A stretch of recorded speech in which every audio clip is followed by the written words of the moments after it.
This is the Dan Le Batard Show with the Stugotz podcast. We're presented by DraftKings Sportsbook, an official sports betting partner of the NFL. Download the DraftKings Sportsbook app now and use code Dan for a special offer when you sign up. That's code Dan, only at DraftKings Sportsbook. We made a pilgrimage to Dolphin camp yesterday. That is the first time in 20 years that this show has done that. Wow. Did you go down the slide? We did not go down the slide. Oh, wasted trip. The full show? Yeah. I mean, Shipping Container made a trip out there back to the Davy days, but this wasn't. This was our first journey over to the new training facility, which is on the stadium grounds. Someone's drilling into the wall, it would appear. Or something's gonna... No, that's our heater. This comment, I think, speaks for everything and everyone around here when a person writes simply, this show feel off hard.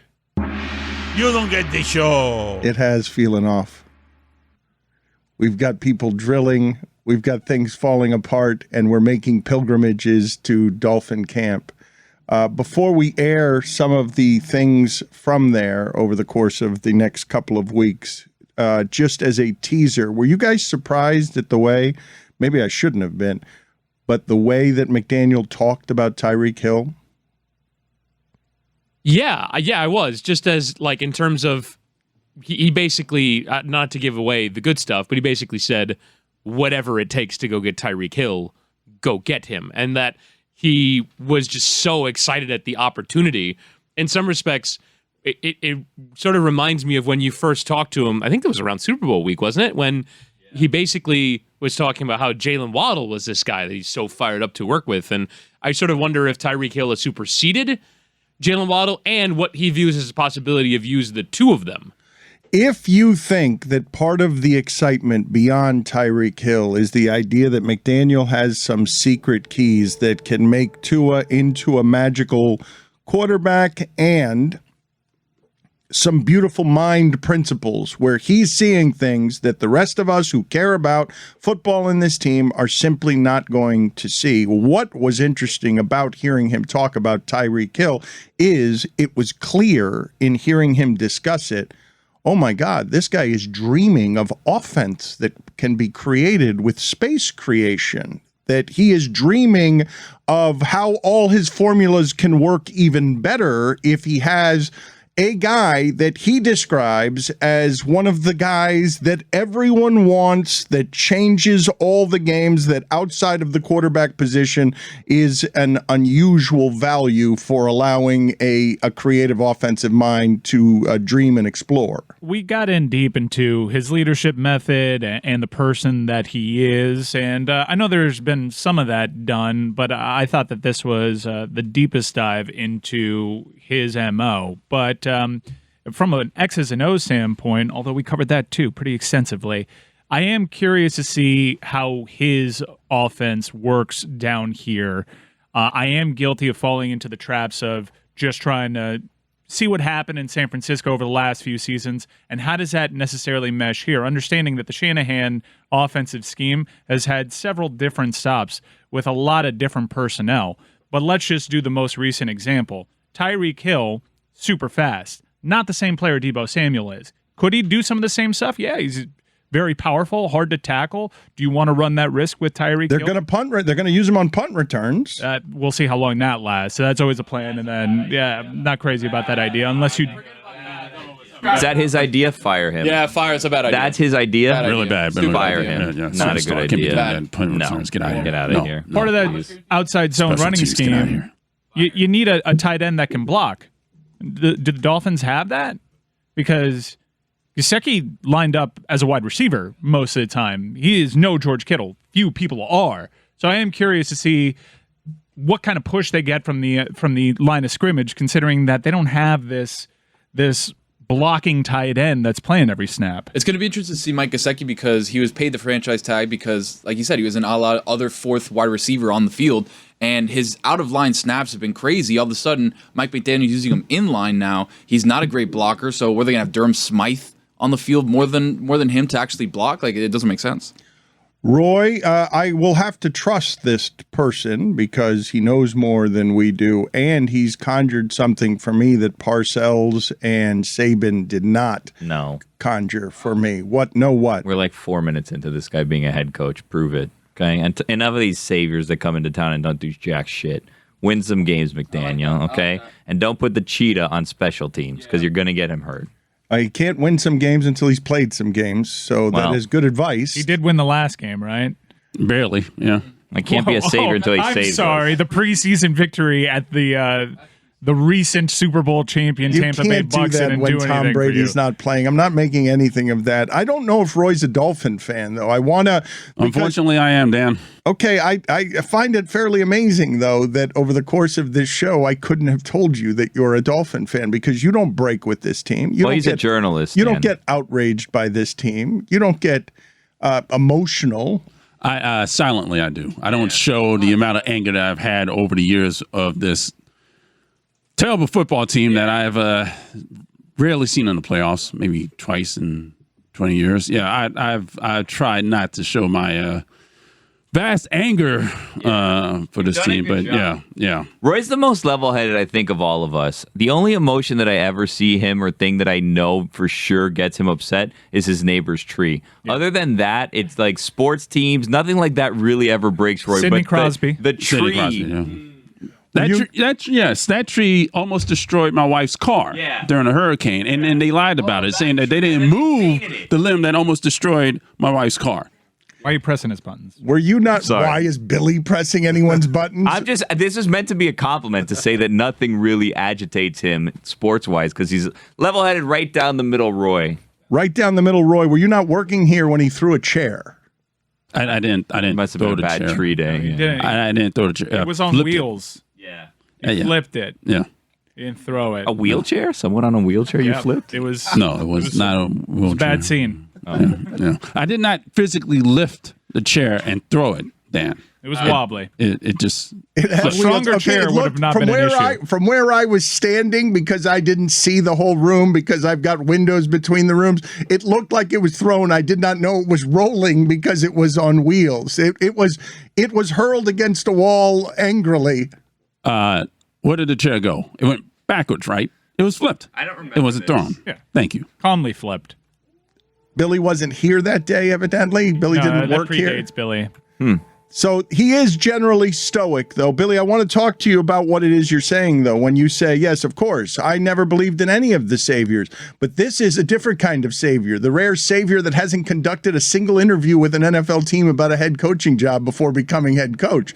He's a guy that's almost totally unproven.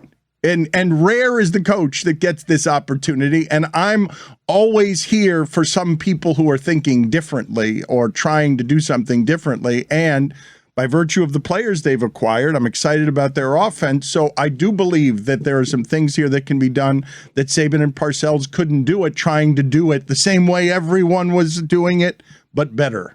Like, that's what Parcells and Saban were just doing the same thing everybody else was doing, except with the savior technique that doesn't even work anymore with today's player, because today's player doesn't want to work for that kind of person. Nah, I like the meat and potatoes. Give me the meat and potatoes. This guy seems like one of those guys that cooks things with a flamethrower. Not about that. Meat and potatoes, man, right here. You know what I mean? Let's do what works.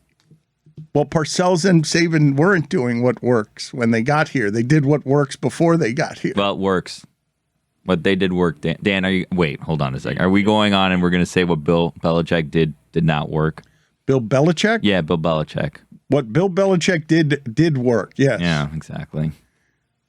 But what does it have to do with Saban and Parcells here and the Dolphins? Nick Saban, big success, Dan. Ask anyone. Say who's one of the greatest coaches of all time. Nick Saban's on that list. Is there any gravy with the meat and potatoes? Is it just meat and potato? Is it all dry? Yeah, is it dry? When you want meat and potato and you don't want meat that's flame broiled, or you don't want a blowtorch on your meat, put it on the poll, please, at Le Batard Show. Do you want a coach who blowtorches his meat? I mean, you could cook meat and potatoes with that flamethrower. No. Yeah. I mean, you A could. flamethrower. Yeah, it could be charred on the outside, but it'll still But be Billy, rare. are you when you say meat and potatoes? I want to answer Amin's question. Are you saying like there's no béarnaise sauce? It's not filet mignon. It's a piece of steak, dry, and a potato that is not loaded. You don't want anything. No. You don't want cheese, chives. You don't want sour cream. Nothing. I don't like any of that garnish or any of that crap. Just give me a potato. I'll cut it open with a knife, and I'll get a fork or a spoon, whatever I have handy, or even the knife if I have to. Just dig in and start eating. No salt and pepper. No. Oh, my God. One of the things, 2 Americas. Mike, that I was laughing at yesterday as we were talking to some of the people from the past of the Dolphins who were talking about 3-a-days and denying the players water. And they were talking about how today's AstroTurf holds today's climate change heat. I could not, in walking from the parking lot to the facility, my pervasive echoing thought was, how does anyone practice football in this? And I'm like, this would seem to be such a specific misery to be colliding into other giant people at the heat of the surface of the sun. It was thick yesterday. That's the only way to describe the conditions. I stood outside, made the mistake of wearing pants and a hoodie. I stood outside for 10 minutes. I thought I was going to melt. I mean, can you imagine this during the Don Shula days, doing 2-a-days without a bubble or dome, having to do that in the rain as well? That's what we were talking about, the primitive way that people used to practice. And it made me wonder if Mike McDaniel, just his general style of demeanor, I'm here to assist, isn't the better way to go with today's player. Why were you wearing a hoodie? I thought I was going to be indoors most of the day. It's cold in here. I didn't take the hoodie off when I went. So I was staying outside. Then I was like, well, if I rip the hoodie off, then maybe like some of the belly shows. I want the belly to show right now. It's not a good time for me physically. So I just sweated it out. Wait, what were you wearing underneath? A t-shirt. But why were you worried about the belly? Like, because like you rip, you know when you take a jacket off, there's no way. You have to like, you do like the hold and then like you pull in the sleeve your and elbow down. And now you're in a straight jacket. jacket. Move. Yeah, no, it's terrible. but like Mike McDaniel was gonna like judge your body. Yeah, I think so. Just I was actually by myself at a time that I could have ripped the hoodie off. But even still, I just didn't want a passerby on a security go-kart. You didn't want to see your own belly in a reflection. Not to give away the goods, but I found Coach McDaniel very judgmental. Oh. Yeah, super judgy. So you were right to keep that jacket on. He would have said something. He sounds like a dick. Whoa. Wow. We will One of the that. nicest men I've ever met in football. It's established. The relationship between this show and the Dolphins has been established now. Billy wasn't even there. Throwing grenades from afar. I mean, what do you think of what I'm saying, though? Today's player, when you see what happens with the Nets and the idea that today's millionaire has so much power in sports that the disciplinarian is a thing of the past, that the way to reach a player when you're managing humans, when you're trying to connect and lead, the way today is not make you do 2-a-days and deny you water in 100-degree heat because you've got to make the player suffer and show him that you're in charge. I think there's two things. One, the Nets are not the norm. They are a massive exception, and if anything, they are like the one time we actually let players do whatever, it resulted disastrously. So I think this is going to be like, we'll never do this again. I don't think that's the trend where sports are going. I think the Nets were an exception, and an exception that ended terribly. So it just pretty much is going to be the last of its kind. I think the other thing is that the sports are different, right? What constitutes disciplinarian in basketball would be like super time players coach in football. Football is just a weird sport. The nature of the contracts allows them to treat guys that way because it's like, all right, we'll just cut you. And there's another guy waiting to take your spot. So I think football, between the culture of the sport and the very real financial ramifications, it allows them to treat their players in a way that other sports probably can't. Having said that, comparing football today to football of yesteryear or even 10 years ago, yes, it's changing. There's a switch going on, and a lot of it, to be honest with you, Dan, comes from things that were once in the locker room or stories told by vets years after they were retired now are out in the open immediately. And that kind of shifts things because now people have a chance, the public has a chance to be outraged about they did this, and before it was like, yeah, that's football, but now it's like they didn't even give them water. That's unconscionable, and that's a thing that is shifting the culture more than anything. If that's a copycat sport, and if the winners are the ones who get to change the paradigm, the example I'm using is not McDaniel when I say you better be softer as a leader today. The example I'm using is McVay. McVay seems to connect with his players. He's the champion now, and he's not just a champion. He's a champion who doesn't need Brady.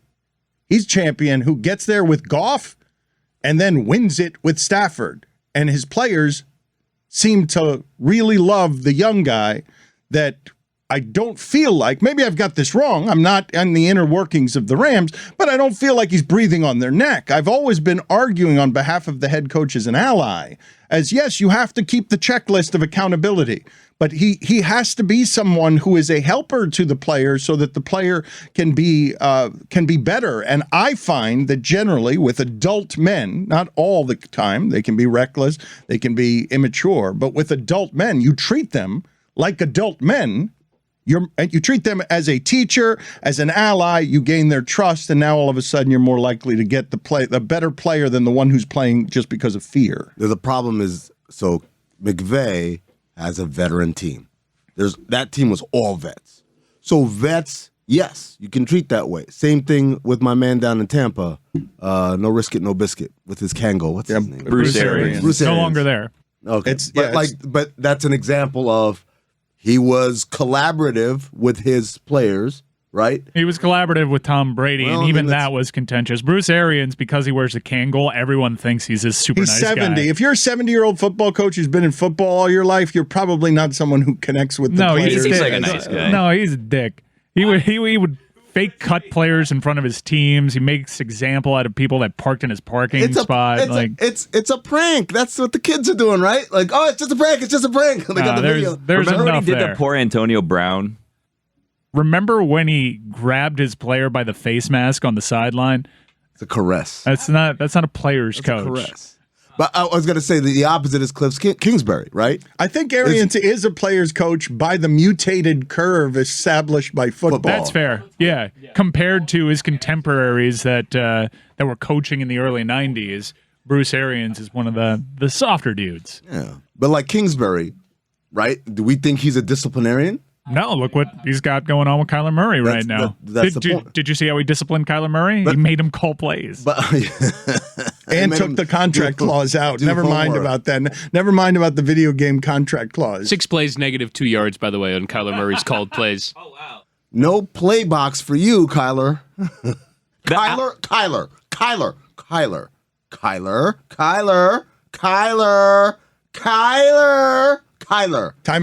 out. Was that your white parenting voice? I was limited fake Cliff Kingsbury. Go to corner. I was putting Kyler in timeout. I wasn't calling a timeout, even though I knew it. I was thinking the same thing. I made the timeout Go to gesture timeout, with Kyler. my hands. You did the NFL timeout too. You didn't do the NBA timeout. No. How do you coach gently NFL football players? You can't. It's weird that there's the outrage of him grabbing an adult's face mask when I was in 8th grade, my face mask was grabbed all the time, and I was a child. And there was no outrage then.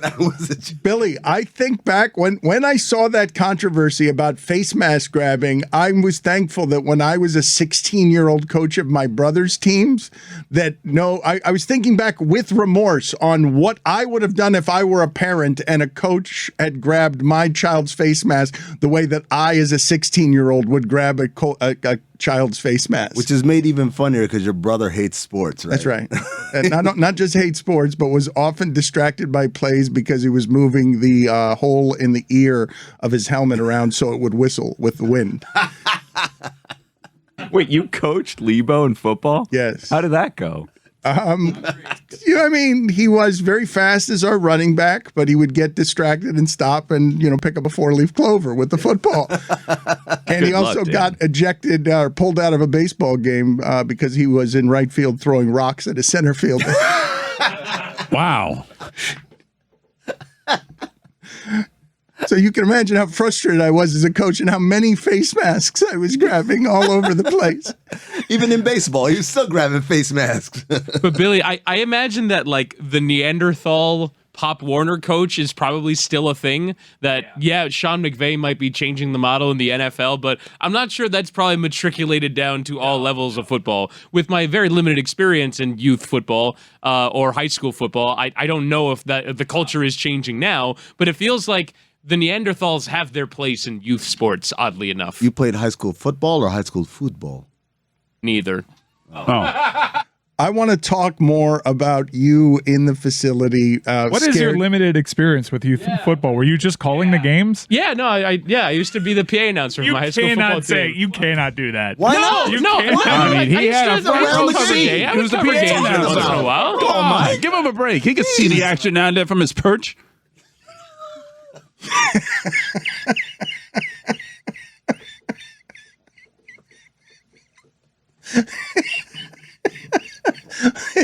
His perch was pitch perfect comedically. He could see the action from his perch like a little frail bird afraid to pull up his hoodie because somebody's going to see his belly. A little witty bird. Unfair what they've done to you, Whittingham. You chronicled the action from the sidelines and shaped a broadcasting career as a sports expert from your perch.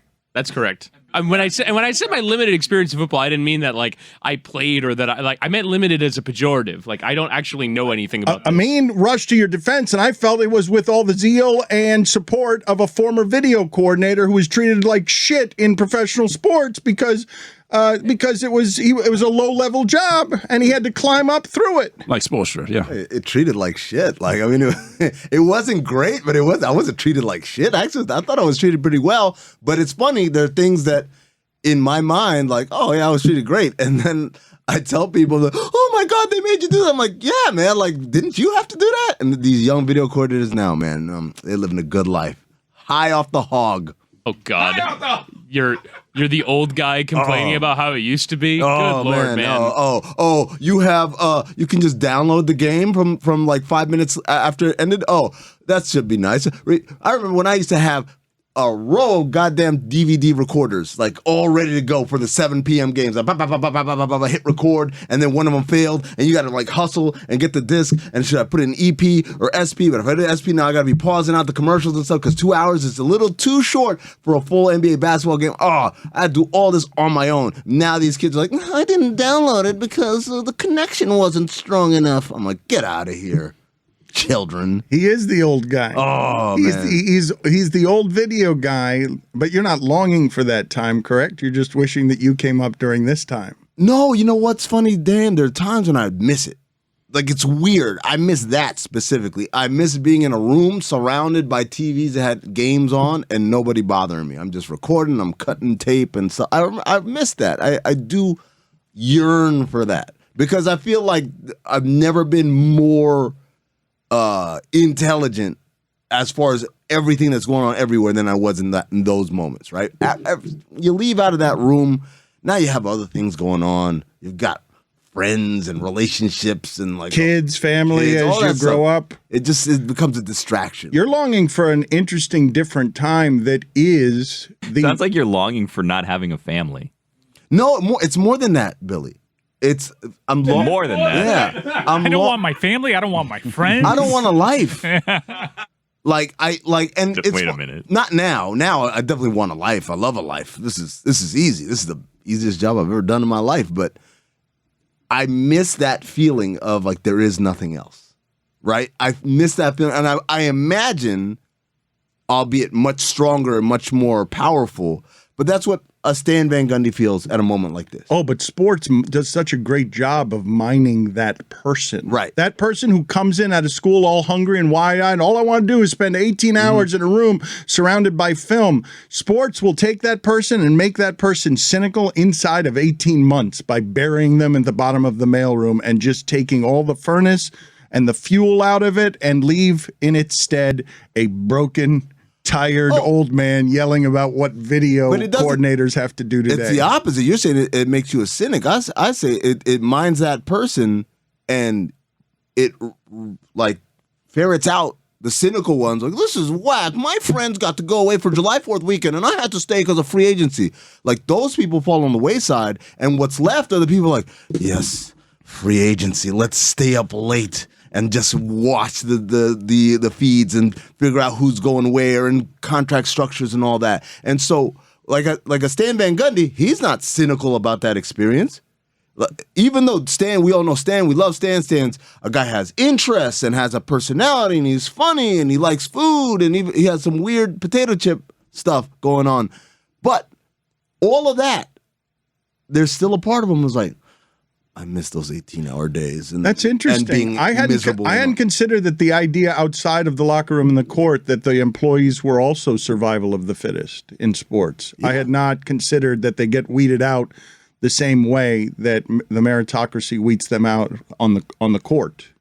It's a very low standard to pass, but it is a standard, which is how much about this life are you? There are people who could not believe. When I first started working for the Suns, I worked something like 800 consecutive days. Every single day I came into work, at least, I'm not saying like right now, August 16th, I would come in I'd come in at 10 and I'd leave like after lunch.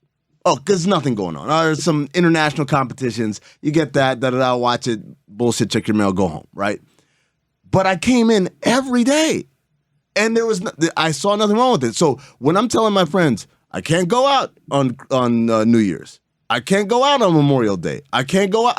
I'm not going anywhere for Christmas. I'm not going anywhere for Thanksgiving. I'm working. It blew people's minds. How many hours a day were you working? Depends. In season? Yeah, when you were at your most obsessive, compulsive, having to work 800 days in a row, hungriest, you got to prove yourself, and you're addicted and obsessed. You were working what kind of days?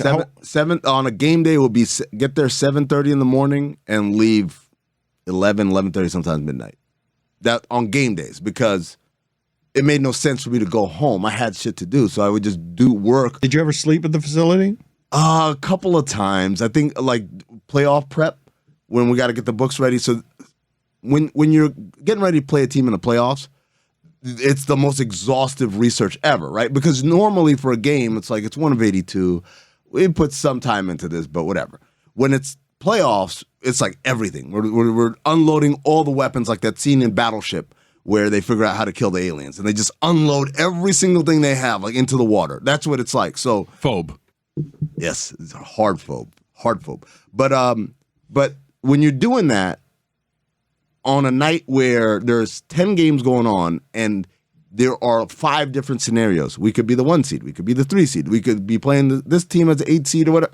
Like, you don't know. So you got to prepare for each one as if that's the team. Because tomorrow morning, everyone walks in and they expect this exhaustive research. What percentage of that information is useful, absorbed, applied? Like how much excess is there in the information being provided that much of it is useless? It's not about useful or useless. It's about when they ask for it, was it in there?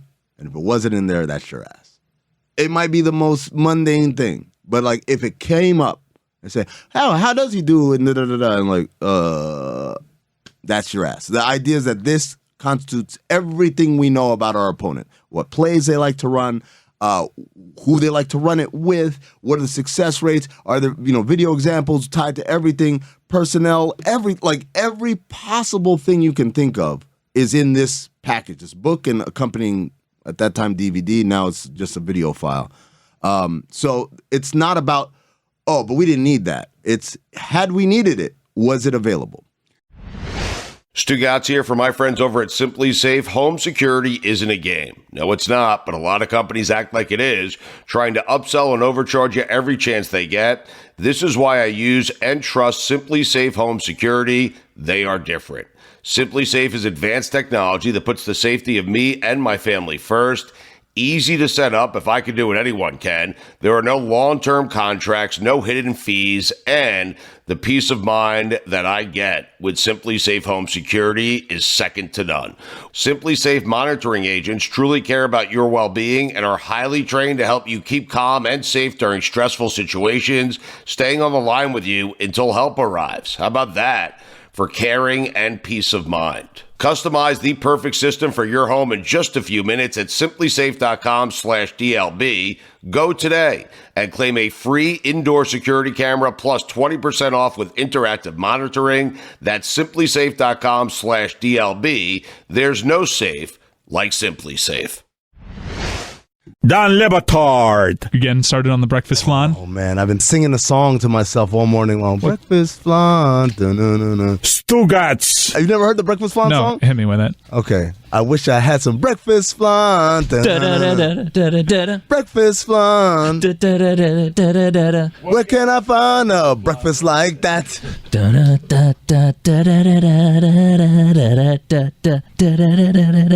This is the Dan Le Batard Show with the Stugotz.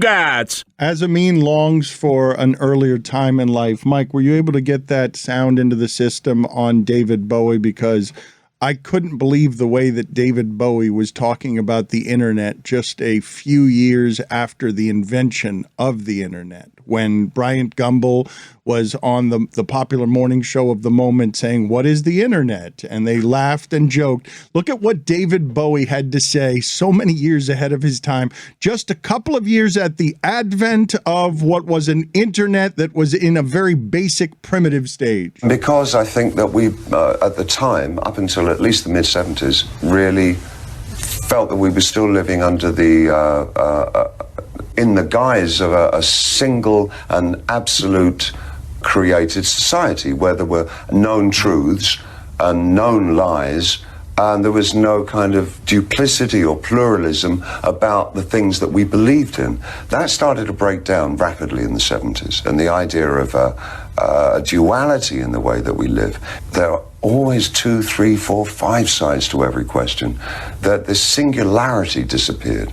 And that, I believe, has produced such a medium as the internet, which absolutely establishes and shows us that we are living in total fragmentation. I don't think we've even seen the tip of the iceberg. I think the potential of what the internet is going to do to society, both good and bad, is unimaginable.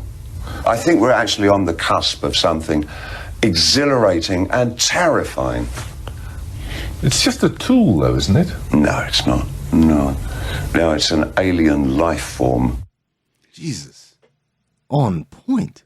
He says it's unimaginable while he was imagining it. Like he saw something pretty clearly there on what has happened to all of us. Also, that no that he hit when the guy said it's just a tool, though. No. I thought it had a little Liam Neeson as well. I heard, just like I heard a little Obama in you talking about being in the Sun's tape room. I also heard Liam Neeson in there with David Bowie.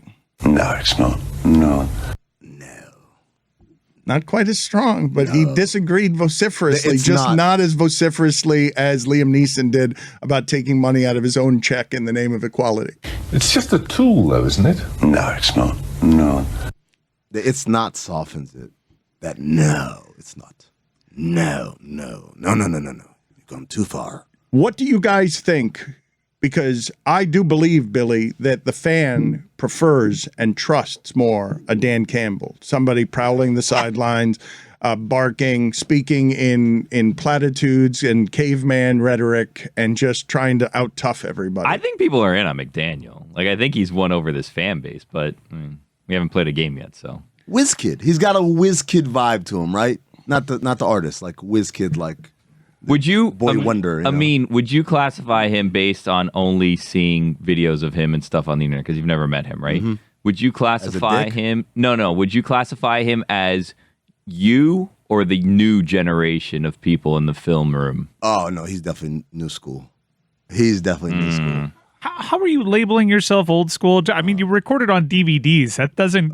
You were part of a very new school organization. That Suns franchise kind of established the template that most NBA franchise run by now. At the time, we were very avant-garde. Now it's like, I'll give you an example. I had a player who told me, a player that used to play for us when I worked there, and then I was in the media and he was still playing, and so I remember before a game, I was talking, hey, how's it going, da-da-da?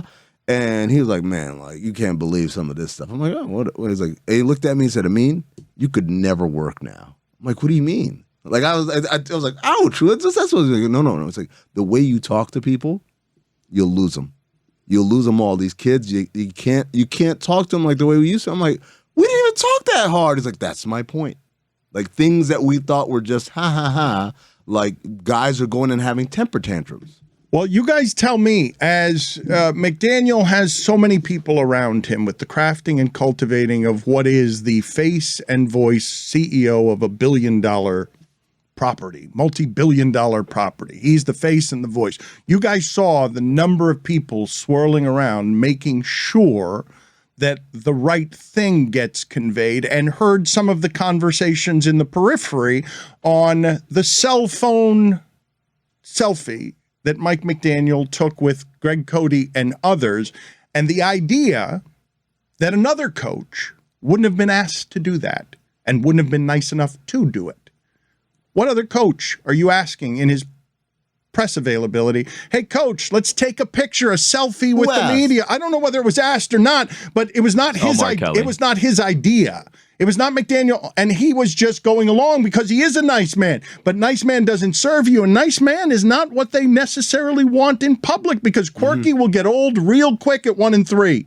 Quirky, fun guy in interviews doesn't work when you're 1 and 3 in the season of expectations. Nice guys finish last. I don't understand. I don't understand why we keep talking about a Mike McDaniel archetype as if it's unproven. You have the example. What's the example? Sean McVay. The Super Bowl champion. Hold on. Sean McVay. They came from the same system. He had a very veteran team, though. That's the point. Like you can do that with vets. He didn't walk into a veteran team. He walked into a bus of a quarterback situation, and he turned the team around. Don't give me that he had a very, very veteran team stuff. He established himself with younger players, and then they built a franchise that they traded away all their draft capital for to get veterans to plug and play once they had a system that people bought into. No, he didn't lean on the veterans to help do this for him. And every head coach has veterans. That's why Mohamed Sanu is on this team, is to carry out the vision. Right. You had people like that at the end of your bench over in Phoenix. Like, you have a young coach that's going to lean on some of the veterans to help teach the guys in the locker room. Right. I think when you talk about freedoms, giving guys freedoms and flexibility, it's a lot easier to do it with people who appropriately appreciate it, right? So I'll give you a great example from our world. I used to work, when I was at ESPN, I used to work out at ESPN LA a lot, right? And ESPN LA was populated by two types of employees. One were people who were like refugees from Bristol. Like, one way or another, they got out of Bristol and they're like, look, we've got it good here. Let's do the best thing we can do here, and like let the Bristol people have New York and Bristol and do their Bristol ways there. And then the other type were people who literally just started working as PAs in ESPN LA. And so they had no idea the madness of Bristol at all. They would complain about things, and I'm like, man, you don't get it. Like, we got it great here. We have a good thing going here.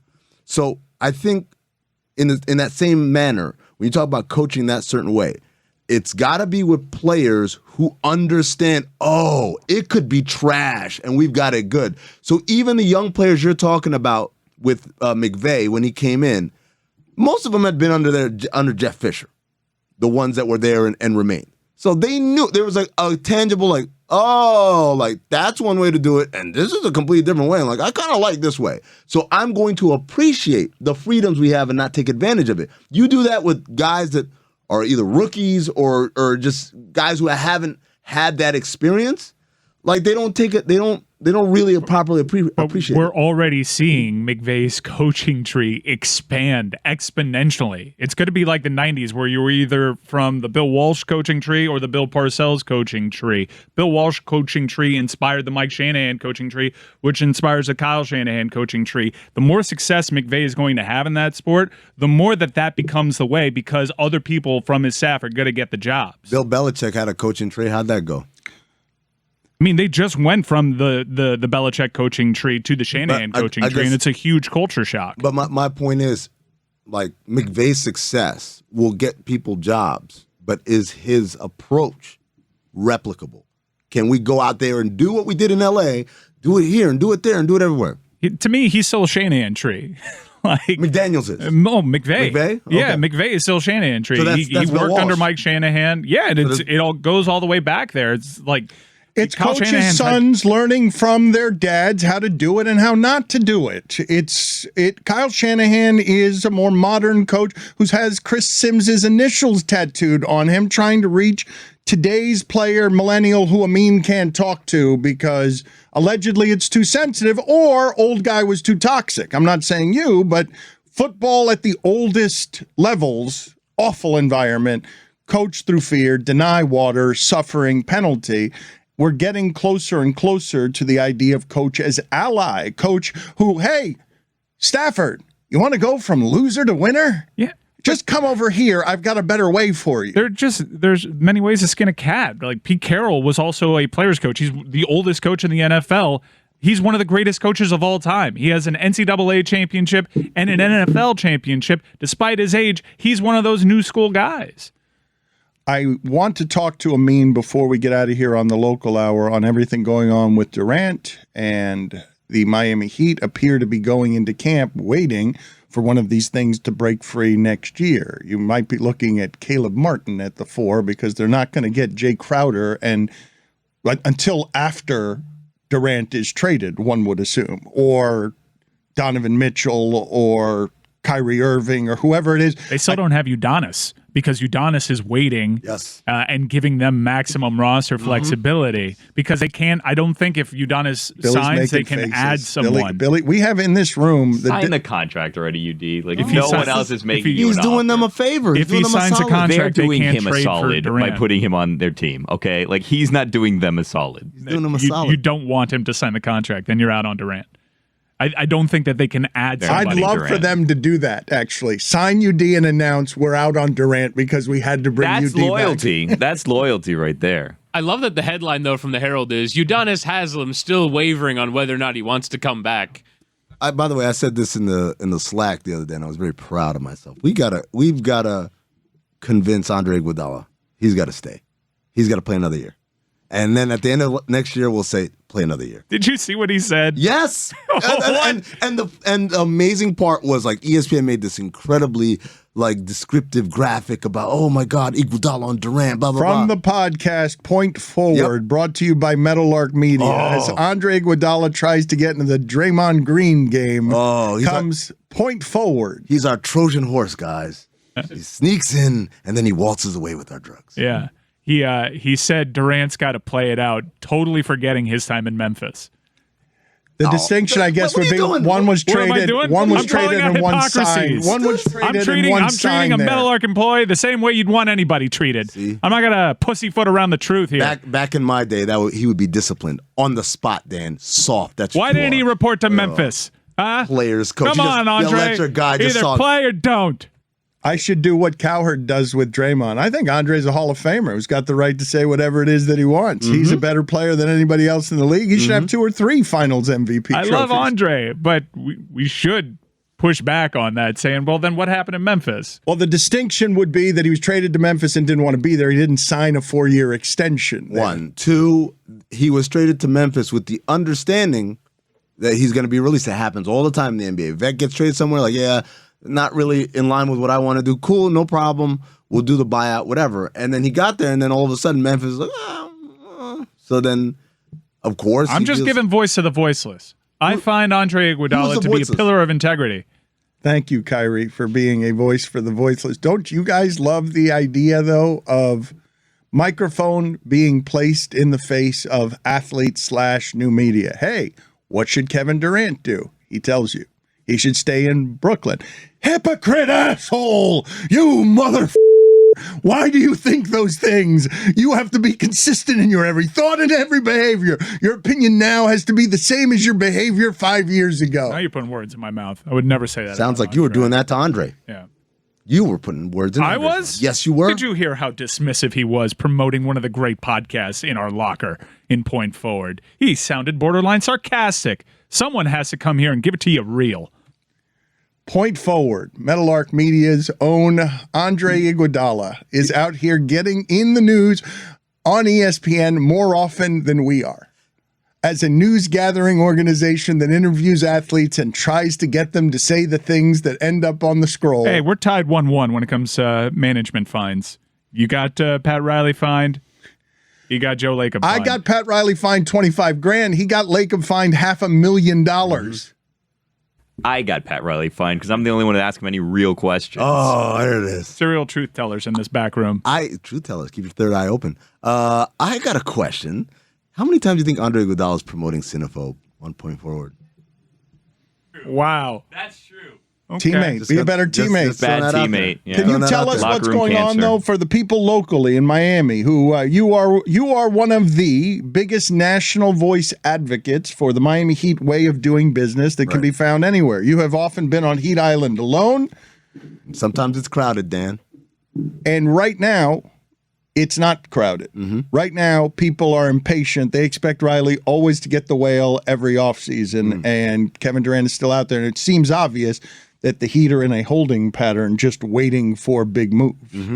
Yeah, I think right now you say the roster that we have got us to the conference finals, got us a Jimmy Butler three-pointer away from going to the NBA The roster finals. that we had. PJ Tucker matters. And how have they improved? How many times did they have to do it? How many times? How many millions? How many Every times? tango. When you How many say, times? you could say the argument they would make on behalf of improving is give us Hero healthy. 1. 2 is PJ, and I'm not, obviously PJ was instrumental and played a big role, but they do this all the time. They go out and they get the next PJ Tucker. They do this all the time. A guy like Caleb Martin, who played well and then inexplicably didn't play at all in the middle of the playoffs as Victor Oladipo. Hated that. Oladipo quoted as saying recently, quote, "I'm one of the best players in the world, period." Okay, right. And I guess we're one of the best podcasts in the world, period. Like, it doesn't mean anything, right? When you ascend to that status, you're an NBA player.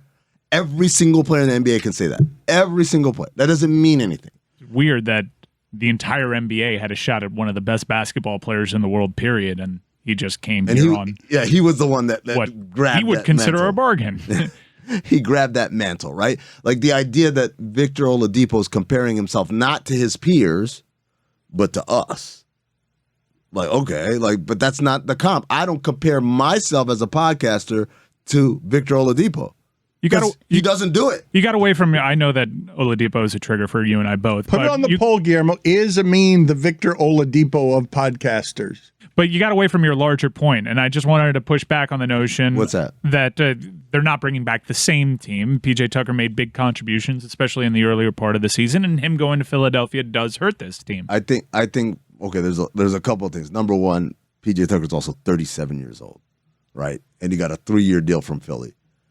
Like at the magic of Miami, right? When Dan says Amin likes or respects or applauds the way Miami does you business. are one of the most pro-Miami basketball national voices there have been in the last 10 years, anywhere speaking in basketball.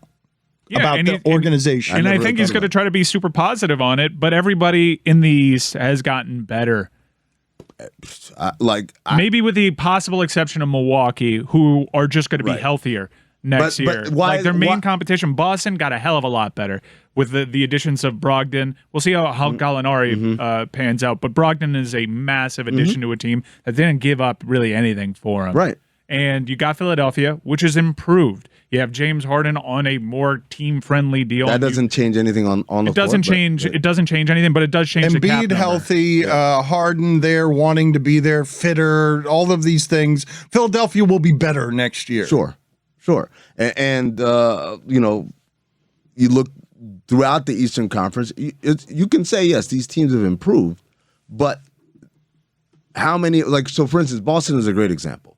Boston went out and got Brogdon, and you say to yourself, this team's better. It's better on paper. I agree it's better on paper. They didn't get deeper, though.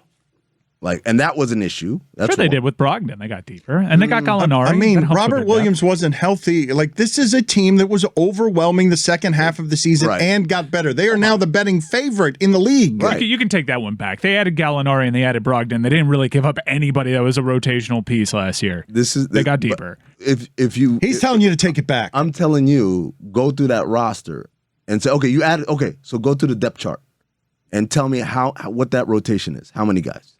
That's a 10, 11 man rotation? No. In the playoffs, it'll be tight.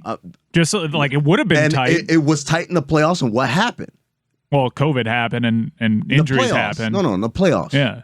In the playoffs, it got a little bigger, actually, because of all the things that they ran into over the course of the I'm telling you, like, the depth. I understand that the bench shortens up when the games get crucial. This last postseason, you asked me a direct question. Last postseason, there were guys that had barely played any in their games against Miami over the season that were playing prominent roles. Right, and there were guys and they tried that against Golden State, and they realized, oh, I can't play Peyton Pritchard.